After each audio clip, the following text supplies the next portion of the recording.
২০২৬-২৭ অর্থবছরের বাজেট অধিবেশন শুরু হচ্ছে কাল বেলা ৩টায়। আগামী ১১ই জুন বিএনপি নেতৃত্বাধীন সরকারের পক্ষে অর্থমন্ত্রী আমির খসরু মাহমুদ চৌধুরীর বাজেট উপস্থাপন করবেন। অধিবেশনের আগে আজ সরকারি দলের সংসদীয় দলের সভা রয়েছে। অন্যদিকে সার্বিক নিরাপত্তায় সংসদ এলাকায় বেশ কিছু নিষেধাজ্ঞা আরোপ করেছে ঢাকা মহানগর পুলিশ। এটি হবে ত্রয়োদশ জাতীয় সংসদের দ্বিতীয় অধিবেশন।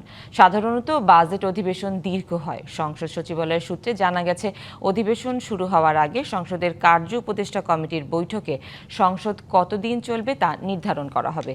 নতুন সরকার দায়িত্ব নেয়ার পর থেকেই প্রাক বাজেটে কার্যক্রম শুরু হয়েছে। বিভিন্ন অংশীজন ও স্টেক হোল্ডারদের সঙ্গে বৈঠক করে মতামত নেওয়া হচ্ছে।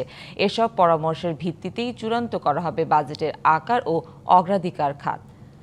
অর্থ বিভাগ সূত্রে জানা গেছে, এবারের বাজেটের সম্ভাব্য আকার হতে পারে ৯,৩০,০০০ কোটি টাকা। প্রস্তাবিত বাজেট কাঠামো অনুযায়ী মোট ব্যয় ধরা হতে পারে ৮,৮৩,০০০ কোটি টাকা। এর বিপরীতে মোট রাজস্ব আয়ের লক্ষ্য নির্ধারণ করা হতে পারে প্রায় ৬,৩৬,০০০ কোটি টাকা। নগদ নিয়ে এলো হার না মানা হার অফার। সর্বনিম্ন ১০,০০০ টাকা রেমিটেন্স নগদে পাঠালে থাকছে স্বর্ণের হার জেতার সুযোগ।